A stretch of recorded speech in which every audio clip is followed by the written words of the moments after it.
नमस्कार, कंज्यूमर अड्डा में आपका स्वागत है। आपके साथ मैं हूं विपिन भट्ट और आज बात होगी फेक रिव्यूज की, क्योंकि फेक रिव्यू के धंधे पर अब फंदा कसने वाला है। गाइडलाइंस सरकार ने जारी कर दी है जिसमें कई अहम बातें कही गई हैं, लेकिन सवाल कुछ होंगे बड़े और अहम कि ये गाइडलाइन कितनी बाध्य होंगी। क्या इसमें जुर्माने का किसी तरह का प्रावधान है या ये सिर्फ एक गाइडिंग प्रिंसिपल के तौर पर काम करेगी? क्योंकि फेक रिव्यूज यानी कि अब जब हम ऑनलाइन शॉपिंग के जमाने में हैं, हम रिव्यूज पढ़कर ही शॉपिंग करते हैं, घूमने जाते हैं, होटल्स बुक करते हैं, रेस्टोरेंट में खाना खाते हैं, सामान मंगाते हैं। और अगर ये रिव्यूज झूठे हैं या खुद करवाए गए हैं, पैसे देके करवाए गए हैं, गलत तरीके से करवाए गए हैं, तो इसमें ये एक तरीके का धोखा है, आपके हमारे साथ गलत है। और इसी पर अब गाइडलाइंस आते हुए तो इन गाइडलाइंस पे करेंगे चर्चा। कितना अहम है इनके लिए गाइडलाइंस आना और ये गाइडलाइंस कितनी कारगर है, ये भी एक बड़ा सवाल होगा। लेकिन सबसे पहले एक नजर डालते हैं कि इन गाइडलाइंस में क्या कहा गया है। तो आइए देखते हैं कि फेक रिव्यूज की गाइडलाइंस क्या कहती है। हर तरह के ऑनलाइन रिव्यू पर लागू होगा। जैसे मैंने कहा आपसे, आप होटल बुक कर रहे हैं, वहां कोई रिव्यू हो रहा है, आप रेस्टोरेंट में खाना खा रहे हैं, वहां कोई रिव्यू हो रहा है, आप कोई सामान खरीद रहे हैं किसी ऑनलाइन वेबसाइट से, जहां भी आपको रिव्यूज करने को मिलते हैं, पढ़ने को मिलते हैं, वहां होगा वेबसाइट, सेलर, प्लेटफॉर्म। अच्छा हाँ, अब अलग अलग कैटेगरी में बांटा है। सेलर मतलब जो सामान बेच रहा है वो लिखवाता है, वेबसाइट लिखवाती है या कोई प्लेटफॉर्म लिखवाता है, ये सब पर लागू होंगे। ऐसा नहीं है कि किसी एक पर लागू होगा, सेलर तो बच जाएगा लेकिन वेबसाइट पर ही आप बात करेंगे, सब पे लागू होगा। रिव्यू करने वाले का वेरिफिकेशन होगा। ये बड़ा इंपॉर्टेंट है कि कौन रिव्यू लिख रहा है, क्या वो वेरीफाइड है या ये सिर्फ एक अनजान से व्यक्ति से आ रहा है, ये करना होगा। रिव्यू मॉडरेशन के लिए भी नियम होंगे कि वो रिव्यू आने के बाद वो किस तरीके से पब्लिश किया जा रहा है, उसे कैसे ठीक किया जा रहा है, मॉडरेट किया जा रहा है, उसका भी नियम बनाया जाएगा। पेड रिव्यू को पेड मार्क करना होगा। अगर आप कहीं से पेड रिव्यूज ले रहे हैं, किसी से पेड रिव्यू करा रहे हैं, तो अलग से मार्क करना होगा कि ये रिव्यू पेड है। और साथ में फेक रिव्यू को हटाना भी वेबसाइट का जिम्मा होगा। अगर फेक रिव्यू आपके यहाँ आ रहे हैं तो ये वेबसाइट की जिम्मेदारी होगी कि वो उसको फिल्टर करे, हटाए। रिव्यू हटाने के लिए भी गाइडलाइंस अलग से हैं कि किस तरीके से रिव्यू को हटाया जाएगा। फ्लैग ऑफ करने के बटन की भी बात करें। अगर आपको हमें लगता है कि ये जो रिव्यू हम पढ़ रहे हैं वो रिव्यू गलत है, इन्फ्लुएंस्ड है या पैसे देके लिखाया गया है, तो आप उसे फ्लैग ऑफ कर सकते हैं। तो ये वो गाइडलाइंस हैं जो फेक रिव्यू को लेकर आई हैं। अब इन गाइडलाइंस में कितना दम है, कितनी ताकत है, फेक रिव्यू को किस हद तक रोक पाएंगी, क्या कुछ और करने की जरूरत होगी। इम्प्लीमेंटेशन हमेशा एक बड़ा सवाल रहता है, उस लेवल पे गाइडलाइंस कैसी है और क्या जो भी वेबसाइट्स हैं, सेलर्स हैं, वो इन गाइडलाइंस को फॉलो करेंगे या फॉलो करवाने के लिए क्या और कुछ करना होगा। तो चलिए बातचीत की शुरुआत करते हैं। हमारे साथ है सोशल एम्पलीफायर के फाउंडर विवेक नाथवानी, साइबर लॉ एक्सपर्ट पवन दुग्गल और कंज्यूमर लॉयर रेखा अग्रवाल। तो चलिए बातचीत की शुरुआत पवन दुग्गल साहब से हम करते हैं। दुग्गल साहब, एक और गाइडलाइन आ गई है। गाइडलाइंस काफी निकल रही है इन दिनों देश में, लेकिन अगेन ये गाइडलाइन ही है। ये शायद जितना मैं समझ पा रहा हूं उनको देख के कि ये पूरी तरीके से एक्शनेबल नहीं है। मतलब आप इन्हें फॉलो करें तो एक तरह के फॉलोइंग गाइड है, क्या ये उस तरीके से इंप्लीमेंट होंगी? क्या इनके अगेंस्ट में कोई पीनल एक्शन हो सकेगा? क्यों कोई इन्हें मानेगा? देखिए, गाइडलाइंस इसलिए महत्वपूर्ण हो जाती हैं क्योंकि वो दिशा निर्देश देती हैं सर्विस प्रोवाइडर्स को कि वो क्या क्या कदम उठाएं आगे बढ़ने के लिए। अब दूसरी दृष्टिकोण से अगर आप देखूं तो ये गाइडलाइंस कहीं ना कहीं केंद्रीय सरकार दे रही है ताकि आपके प्लेटफॉर्म पर जो कंटेंट है वो कानून के अधीन हो, कानून के अनुसार हो।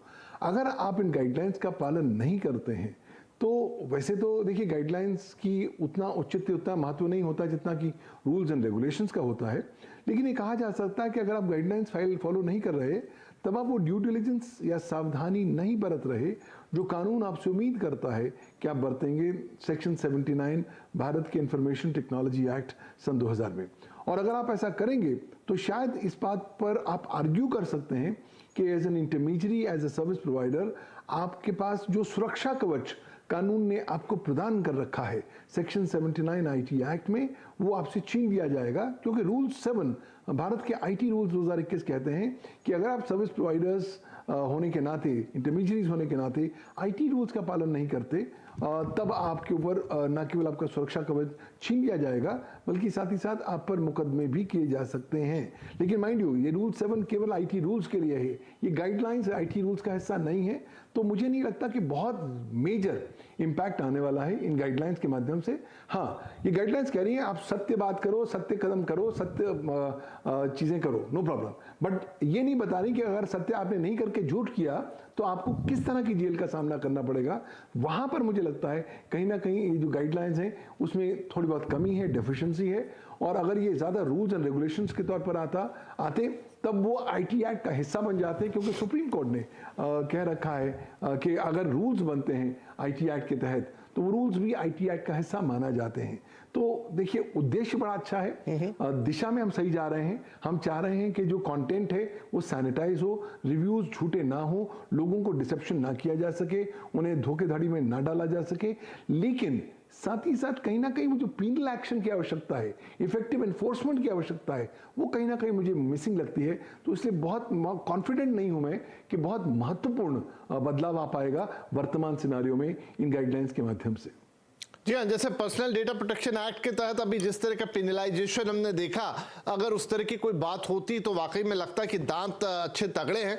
लेकिन चलिए, फिर भी विवेक नाथवानी साहब, ये गाइडलाइंस आई तो हैं, बहुत कुछ कह रही है कि एक लिखवाने वालों को क्या करना होगा, लिखने वालों को क्या करना होगा, पब्लिश जो कर रहे हैं उनके क्या नियम कायदे कानून होंगे। और ये बात भी सही है कि इन दिनों हम बहुत कुछ करते हैं, जो ऑनलाइन शॉपिंग हो गई, चाहे हम कहीं होटल बुक करा रहे हैं, चाहे हम रेस्टोरेंट में जा रहे हैं, चाहे हम सिर्फ परचेजिंग कर रहे हैं सिंपल, और उसमें रिव्यूज का बहुत महत्व है। आपको और हमें भी पढ़ के पता लग जाता है कई बार कि ये रिव्यू शायद ठीक नहीं है या ये पेड रिव्यू हो सकता है, लेकिन पूरी तरह से हम उसको शायद पहचान नहीं पाते, और बहुत सारे लोग तो बिल्कुल नहीं। क्या ये गाइडलाइंस उस लेवल पे जाके कुछ कर पाएगी जहां पर कम से कम वो छटनी की प्रोसेस हो, अगर कोई पीनल एक्शन ना हो तो? बहुत अच्छा सवाल है ये। बेसिकली आइडिया क्या है यहाँ पे कि ये गाइडलाइन के थ्रू एक स्टैंडर्ड स्ट्रक्चर बनाया जाए। ये जो स्टैंडर्ड स्ट्रक्चर बनाने की कोशिश की है गवर्नमेंट के द्वारा, वो सभी को एक ही पहलू पे लाके खड़ा कर देगी कि जो रिव्यूज हैं वो कंज्यूमर ओरिएंटेड है और वो फेक नहीं है।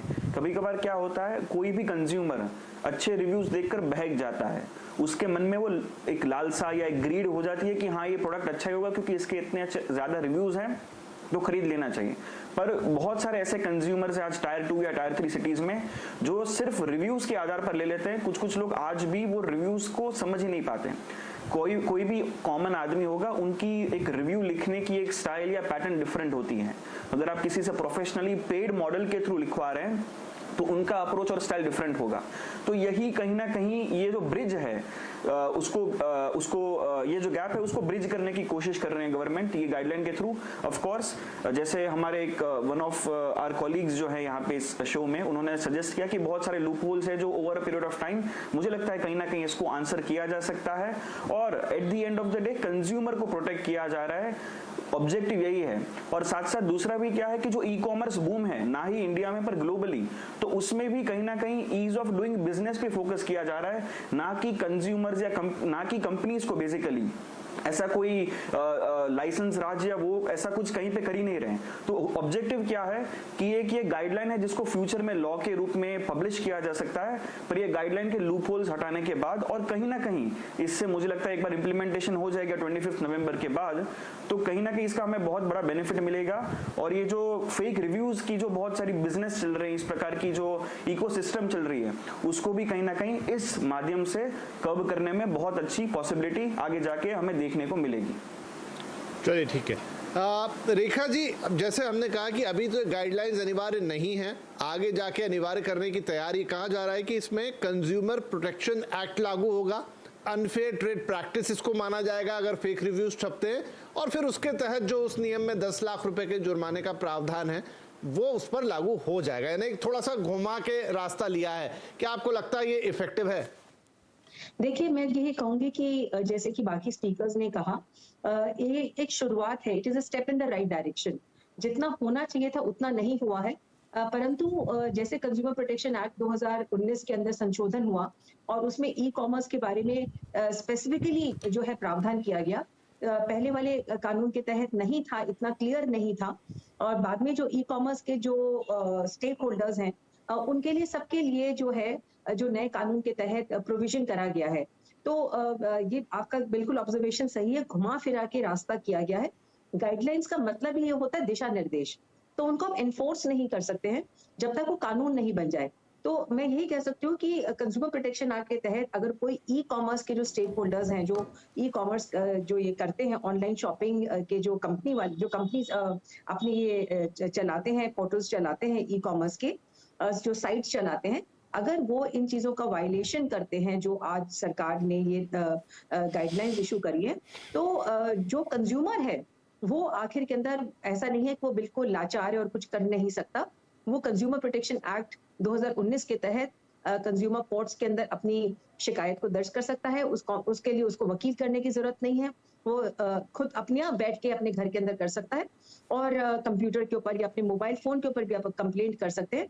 और साथ साथ जो 2019 के कानून के तहत जो सीसीपीए बना था, सेंट्रल कंज्यूमर प्रोटेक्शन अथॉरिटी, उसके तहत भी अगर ई कॉमर्स का जो बिजनेस करते हैं और वो इन दिशा निर्देश को फॉलो नहीं करते, जिस तरह की checks and balances in reviews के लिए बनाए गए हैं, अगर उनको फॉलो नहीं करते, तो सीसीपीए जो है उनके पास इतनी पावर है कि वो उसके ऊपर कड़ा से कड़ा एक्शन ले सकते हैं, और कंपनीज जो इसको वायलेट करती है उनके ऊपर जो सजा का प्रावधान है, जो पेनल्टी का प्रावधान है, वो लग सकता है। तो मैं मिला के यही कहूंगी कि सरकार ने आखिरकार धीरे धीरे उस स्टेप के ऊपर जा रहे हैं, और उम्मीद कर सकते हैं कि हमें निराश नहीं होना चाहिए।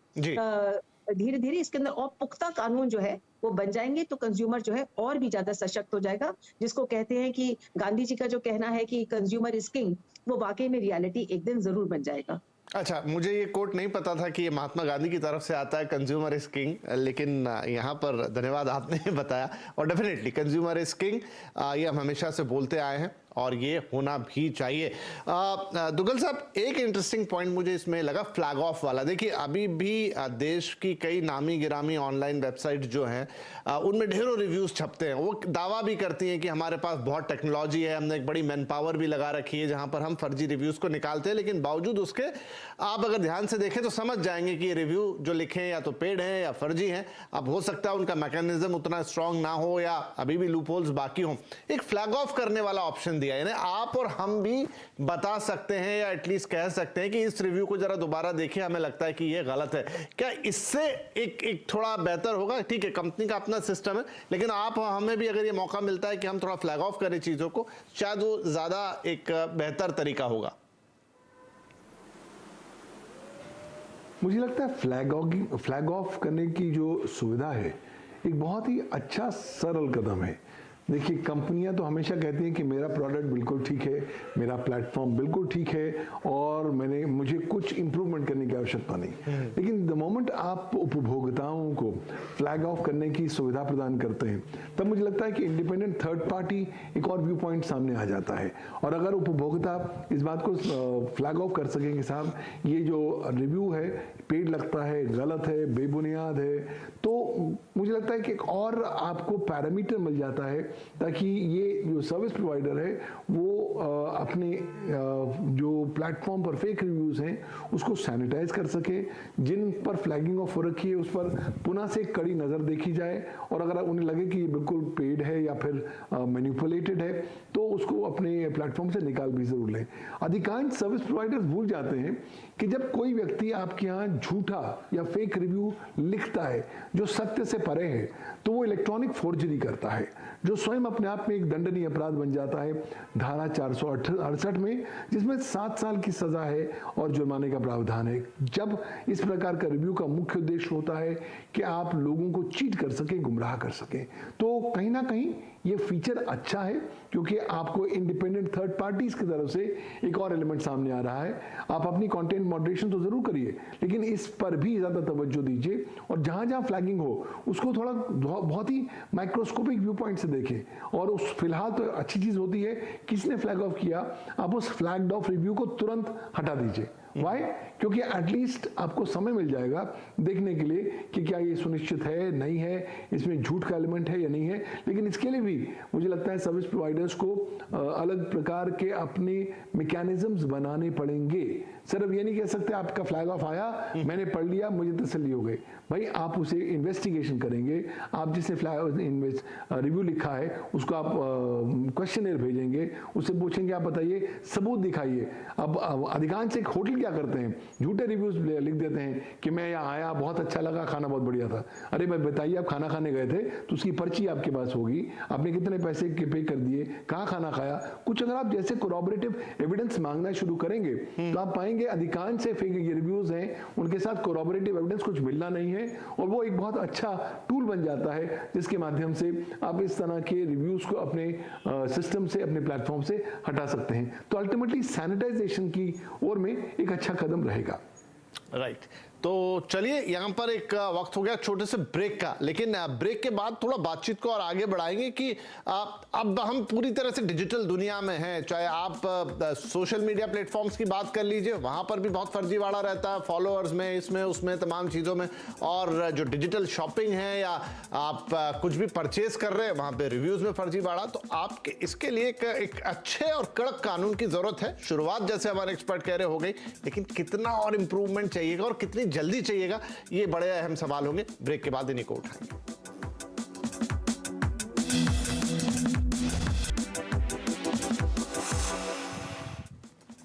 Welcome back. आज बात हो रही है फेक रिव्यूज के धंधे की, जिस पर अब फंदा कसने की तैयारी है। गाइडलाइंस आ गई है सरकार की तरफ से। ब्रेक से पहले हमने यही बातचीत की कि ये गाइडलाइंस कितनी इफेक्टिव होगी, लेकिन यही है कि कहीं से एक शुरुआत होती नजर आ रही है, हमारे सभी एक्सपर्ट्स का कहना है। लेकिन जैसा हमने कहा कि अब चाहे वो सोशल मीडिया प्लेटफॉर्म्स हो जहां पर हम अपने विचार रखते हैं, वहां पर भी यही समस्या है कि चीजें कितनी असली है, कितनी नकली है, क्योंकि आपके पास कोई क्रॉस वेरिफिकेशन नहीं होता। ये पूरा डिजिटल मामला है, और वही आपके शॉपिंग में जहां आपके पैसे भी खर्च हो रहे हैं, आपकी कमाई जा रही है, वहां पर भी फेक रिव्यूज आपको नुकसान पहुंचाते हैं। इसलिए इन चीजों का बेहतर होना जरूरी है, इनके लिए नियम अच्छे और कड़क चाहिए। तो यहां पर विवेक, जैसा मैंने कहा कि चाहे आप सोशल मीडिया प्लेटफॉर्म्स ले लीजिए, वहां पर भी इसी तरह के प्रॉब्लम्स हैं। अब तो हम मेटा वर्ल्ड की तरफ जा रहे हैं, वो भी सब वर्चुअल होने वाला है। तो क्योंकि कुछ भी कहीं हमारे पास एक रियल इंटरेक्शन नहीं है, हमें डिपेंड होना पड़ता है जो उस तरफ है, और उस तरफ की आइडेंटिटी का कोई भरोसा नहीं। ये सबसे बड़ी दिक्कत है डिजिटल प्लेटफॉर्म की। क्या लगता है कि इसके लिए कड़े नियम तो चाहिए, लेकिन अभी चाहिए? आप बहुत ज्यादा वक्त अब नहीं दे सकते, क्योंकि हम ऑलमोस्ट लेन देन, ट्रांजैक्शन, खरीदारी, कहना बोलना सब में डिजिटल हो चुके हैं। बेसिकली अगर हम देखा जाए तो डिजिटल ई कॉमर्स बूम, और अगर हम डिजिटल शॉपिंग की बात करें तो वो 2014-15 से एक उनकी पीक शुरू हुई, और अभी तो देखें तो एक अलग ही लेवल पे लोग शॉपिंग कर रहे हैं। आगे जाके ई कॉमर्स भी बढ़ने ही वाला है। पहले लोग सिर्फ सोशल मीडिया से प्रभावित होकर शॉपिंग करते थे, आज ई कॉमर्स से प्रभावित हो रहे हैं। साथ साथ अभी रिव्यूज की अगर हम बात करें, क्योंकि आज का पूरा विषय उसी टॉपिक पे है, तो रिव्यूज भी बहुत कहीं ना कहीं प्रभावित करता है। अब इस पूरी मैकेनिज्म को समझने के लिए जो आज हमें गाइडलाइन आई है, वो 7 पैरामीटर्स पे डील करती है। Integrity, accuracy, privacy, security, transparency, accountability, responsibilities. ये 7 पैरामीटर्स जो फोकस किए गए हैं, कहीं ना कहीं वो कोई भी रिव्यू हो, चाहे वो सोशल मीडिया पे हो या फिर ई कॉमर्स पे हो, उसको वो कहीं ना कहीं उसको कंट्रोल करने की कोशिश करेगा। साथ साथ अगर आज कोई पेड रिव्यूज कर रहा है तो वो फिर अनसॉलिसिटेटेड रिव्यूज और अनसॉलिसिटेटेड रिव्यूज के अंदर और गाइडलाइन के अंदर उसको फिर उसको अनाउंस करना पड़ेगा कि ये रीजंस है। कहीं ना कहीं जो रिव्यूज आज देने भी वाले हैं, फिर वो आज आम जनता हो हमारे और आपकी तरह, या फिर कोई एक्सपर्ट हो जो पेड रिव्यूज, मतलब पैसे लेकर वो रिव्यूज दे रहा है, तो उसको ना कहीं इसको अनाउंस भी करना पड़ेगा कि ये पेड है, और वो पेड और अनपेड को वो बाइफरकेट कर पाएंगे अपने प्लेटफॉर्म्स पे जहां पे इसको वो लोग लाइव कर रहे हैं। अब जब ये गाइडलाइन लेकर आ रहे हैं तो कहीं ना कहीं ये बात समझने की है कि आज ये गाइडलाइन आई है, इसको कानून होने में थोड़ा टाइम लगेगा, पर ये एक जो शुभ शुरुआत हुई है गवर्नमेंट के द्वारा, इसको हमें नकारना नहीं चाहिए। साथ साथ मुझे लगता है क्योंकि फ्लिपकार्ट, अमेजोन और बाकी ई प्लेयर्स भी इस मार्केट में गवर्नमेंट को सपोर्ट कर रहे हैं, we should be expecting this to become a law in very near future. तो तो मुझे लगता है इसको ज्यादा टाइम नहीं लगेगा। अभी कुछ लूप होल्स है उसको कवर करना चाहते हैं, साथ साथ इंडस्ट्री का क्या टेस्ट है, क्या सेंटिमेंट है इस गाइडलाइन के ऊपर से वो भी समझना चाहता है। और जल्द से जल्द मुझे लगता है within 4-5-6 months down the line we should be expecting a full fledged structured law that comes into place which will cater the unpaid and paid reviews. Right तो रेखा जी, इसमें एक चीज मुझे लगती है, क्योंकि इस डिजिटल जमाने में हमारे सारे काम बहुत तेजी से होने लगे हैं, आसानी से होने लगे हैं, कम टाइम कंज्यूम करते हैं, क्लिक पर हो जाते हैं, तो फिर इसका जो मैकेनिज्म बने वो भी इतना आसान ही हो, जहां पर आप महज कुछ क्लिक करके कुछ आसान भाषा, आसान शब्द जो सबके, क्योंकि देखिए इतना बड़ा देश है, Tier 1, Tier 2, Tier 3, और अब तो जो ऑनलाइन शॉपिंग ज्यादा हो रही है या ऑनलाइन इंटरेक्शन ज्यादा हो रहा है वो छोटे शहरों से आ रहा है, जहां हम मानते हैं कि अवेयरनेस के लेवल कंपैरेटिवली कम है या अभी वो बात उतनी पहुंची नहीं है। क्या ये पूरा जो कानून का जाल है या कह लीजिए नियम कायदे हैं, ये सब बहुत सरल और बहुत इफेक्टिवली, जिसमें आप तुरंत से कर सके कि आपने 2-4 जगह बटन दबाया, एक फॉर्म भरा और आपका काम हो गया, आपको कहीं भटकना नहीं है? रेखा जी। हेलो, मुझे आवाज नहीं आई जी। मैं ये कह रहा था, रेखा आप सुन पा रही हैं मुझे? मुझे आवाज नहीं आ रही विपिन जी। शायद रेखा जी तक हमारी बात नहीं। अगर पवन साहब आप मेरा ये सवाल सुन पाए हो, आप सवाल दोबारा से एक बार बताइए। जी, मेरा ये था कि आजकल जितनी ईज हो गई है, चाहे वो आप खरीदारी कर रहे हैं, चाहे आप कुछ लिख रहे हैं, पढ़ रहे हैं डिजिटली, तो इसके साथ जुड़े हुए जो नियम कायदे कानून है वो भी उतने ही सरल होने चाहिए और ऑनलाइन डिजिटली उतनी आसानी से आप उनकी कंप्लेंट कर पाएं और उनका रिजोल्यूशन पा पाएं।